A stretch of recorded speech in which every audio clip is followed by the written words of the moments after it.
খোদার কসম কোরআন শরীফে আছে, ১৬ লক্ষ আম্বিয়া আদম থেকে নবী মুহাম্মদ সাল্লাল্লাহু আলাইহি সাল্লাম পর্যন্ত হাসরের ময়দানের ভয়ে দিবানিশি কাঁদছে। এমন কোন নবী নাই, এমন কোন নবী নাই হাসরের ময়দানে কাঁদছে, হাসরের ময়দানের ভয়ে কাঁদে নাই। এমন কোন সাহাবী নাই যারা হাসরের ময়দানের ভয়ে কাঁদে নাই। এমন কোন আউলিয়া নাই যারা হাসরের ময়দানের ভয়ে কাঁদে নাই। নালে আউলিয়া কেরাম কাঁদছে কি লেগা? বাতের লেগা, চিরা বই বনের লেগে কাঁদছে কিসের জন্য? আল্লাহ হাসরের ময়দানে মাফ করে দিয়েন, আখিরাতে মাফ করে দিয়েন, কবরের আযাব মাফ করে দিয়েন, এই জন্য কাঁদে নাই।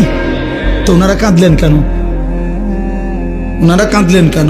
24 ঘন্টা নেক আমল করার পরেও 5 ওয়াক্ত নামাজ পড়লেন, হালাল হারাম বাইসা চললেন, বউ বাচ্চারে পর্দা পুশিদায় রাখলেন। এত কিছুর পরেও সমস্ত আম্বিয়া কেন কাঁদলেন? সমস্ত সাহাবা কেন কাঁদলেন? সমস্ত আউলিয়া বুজুর্গানি দিন কেন কাঁদেন? কেন কাঁদেন আপনি বুঝেন না?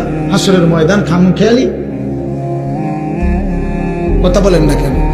ওনারা কাঁদে আমল করার পরে, আর এবড়া সাদওয়ানে বইয়া বইয়া গপ মারে, এবড়া লম্বা লম্বা কথা কয় সাদওয়ানে, অমুকের ইমান নাই, তমুকের আকীদা বালা নাই।